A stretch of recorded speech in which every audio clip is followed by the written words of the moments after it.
النهارده هنجرب مع بعض اصغر مايك وايرلس لتصوير فيديوهات الموبايل.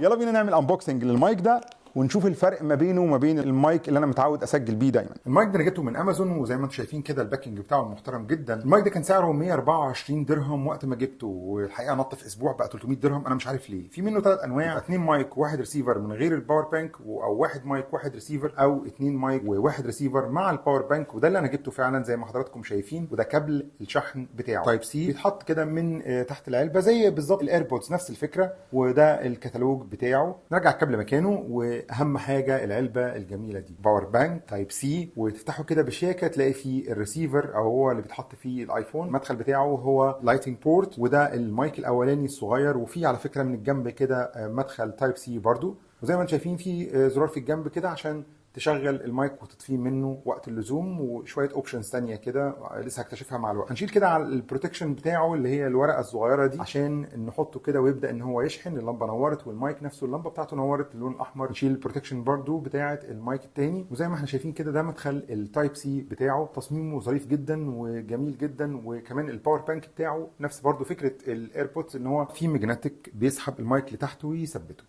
بعد ما عملنا انبوكسنج للمايك الوايرلس بتاع الموبايل، دلوقتي هنجربه. بس قبل ما نجربه مع بعض عايز اقول لكم انا بسجل بايه.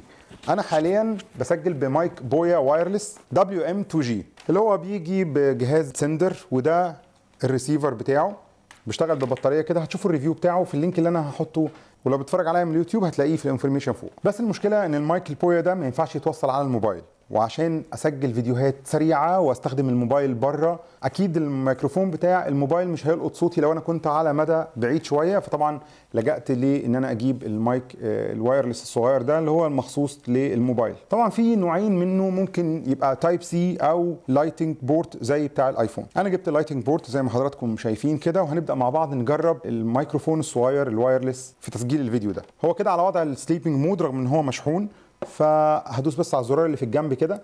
هو كده اشتغل واللمبه بتاعته بقت خضراء.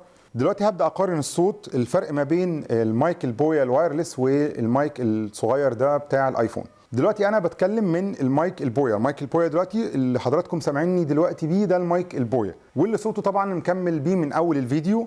ودلوقتي هحول على المايك التاني، ودلوقتي انتوا تسمعوني من المايك الجديد الجي 12. يا ترى في فرق في الصوت؟ طبعا انا مش سامع دلوقتي الفرق ما بين صوت المايك البويا والمايك الوايرلس الجديد اللي هو الجي 12. اكيد وانا في المونتاج هسمع، واكيد حضراتكم برضه هتحكموا على المايك ده، تقدروا تقارنوا ما بين الصوتين. الميزه طبعا في المايك الصغير ده ان هو بيجي بقطعه واحده، مايك واحد او مايكين مع بعض، بحيث ان انت لو بتعمل انترفيو مع حد ولا حاجه تقدر تستخدم المايك ده، ويكون كمان سهل معاك في التنقل وخفيف كمان مع الموبايل، مش محتاج توصيلات كتير. وفي اوبشن جميل تاني ان هو بيعمل نويز كانسليشن، يعني اكيد انتوا سامعين صوتي دلوقتي مختلف عن المايك البويا. خلينا نجرب مع بعض نشغل المايك التاني الصغير كده ونشوف ايه الفرق. المايك برضو الصغير ده مطفي، هشغله برضو بالزرار اللي في الجنب كده. دلوقتي هو اشتغل، عمل النور الاخضر بتاعه.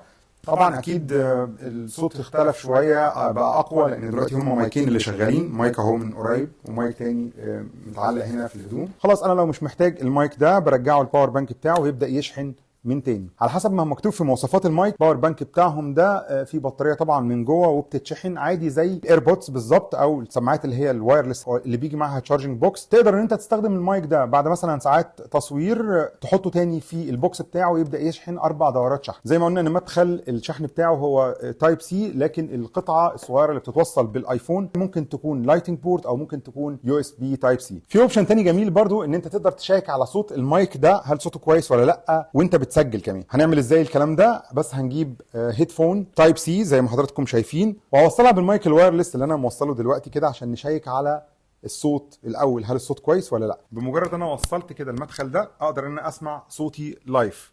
انا كده سامع صوتي وانا بتكلم، وكمان الموبايل بيسجل صوتي مع الفيديو. طبعا ده اوبشن كويس جدا. وزي ما انتم شايفين كده المايك خفيف وصغير وظريف ولاقط صوتي، وكمان عامل نويز كانسليشن او عازل الضوضاء اللي حواليا كلها. كل ده حضراتكم سامعيني من المايك الصغير الجي 12. وكمان انا هختم الفيديو بالمايك الصغير الجي 12 ده. وعندكم اي تعليق او اي كومنت يا ريت تسيبوا لي تحت في التعليقات، واتمنى ان انتم تشاركوا الفيديو مع الناس اللي تعرفوهم كلهم، واسمع ارائكم. المايك الصغير ده صوته احلى ولا المايك البويا اللي انا كنت بصور بيه الاول ده صوته احلى؟ بشكركم لوقتكم واتمنى لكم يوم سعيد. كان معاكم هيثم سلامه، والسلام عليكم ورحمه الله.